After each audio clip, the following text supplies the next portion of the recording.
Here's why Christian Zionism is a complete nonsense. Christian Zionism is a theological and political movement primarily found among evangelical Protestants, particularly in the United States. It expresses strong support for the modern state of Israel and the Jewish people's divine right to the land, as framed by the movement. This belief is rooted in dispensational premillennialism, a specific biblical framework that treats biblical prophecy as literal, ongoing, and directly applicable to modern geopolitics. Christian Zionists assert that God's covenant with Abraham and his descendants is eternal and unconditional. They typically cite two passages from Genesis to support this claim. Genesis 12:3, I will bless those who bless you, and whoever curses you, I will curse. And Genesis 17:8, God promises the land of Canaan to you and your descendants after you as an everlasting possession. From this perspective, modern Israel is seen as the fulfillment of ancient prophecy. Thus, political support for Israel is not just a policy preference, but rather a religious duty that is believed to bring about divine blessings. However, this interpretation has serious problems. First, consider Abraham himself. The promises in Genesis are initially broad. They refer to Abraham's offspring, or seed,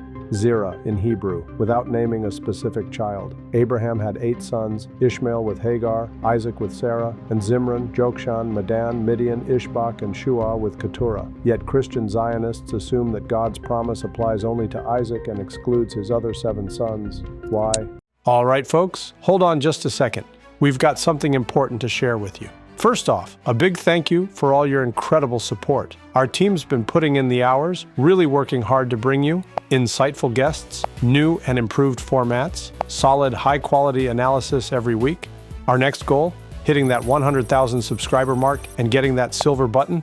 Let's make it happen together. Every like, comment, share, and subscription truly helps us grow and keep improving. All right then, let's get back to the video. The traditional religious view is that Moses wrote the entire Torah as divine revelation. However, there is zero archaeological evidence to support that claim. Modern biblical scholarship overwhelmingly rejects full Mosaic authorship.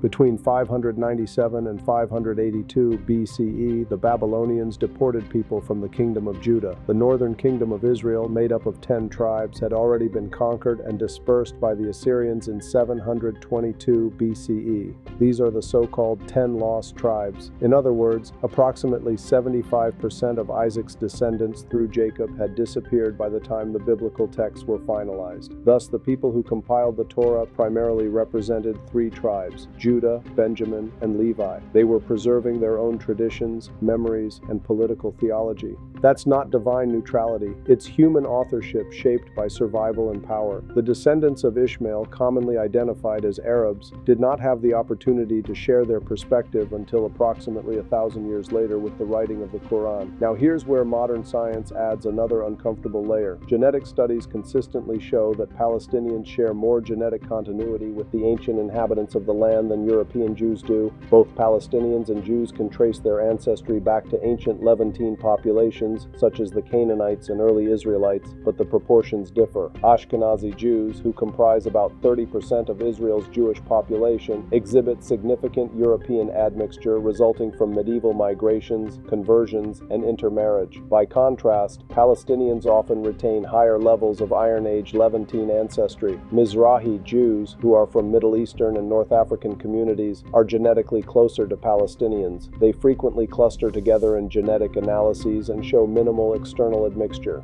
In short, Palestinians, Arabs, Mizrahi Jews, and Ashkenazi Jews all share deep ancestral roots in the same land. They are not strangers, they are relatives. What we are witnessing today is not the fulfillment of prophecy. It is a blood feud among cousins. Here is the final irony. Only about 23% of Jewish citizens in Israel are religious, meaning they accept the traditional theological claims about Mosaic authorship and divine land promises. The majority, around 77%, are secular. They do not believe that God promised them exclusive ownership of the land. Yet, Christian Zionists, many of whom are not Jewish, insist on enforcing a theological claim that most Israeli Jews do not accept themselves. These facts expose the gross ignorance of the Christian Zionists and the politicians who support them with respect to the term anti-Semitic. If you hate Arabs or Palestinians, you are an anti-Semite. Anti-Semitism, despite the furious efforts of Jewish ethno-supremacists to claim it as an exclusive label for Jew hatred, is not about being anti-Jewish. It also applies to those who hate Palestinians and Arabs.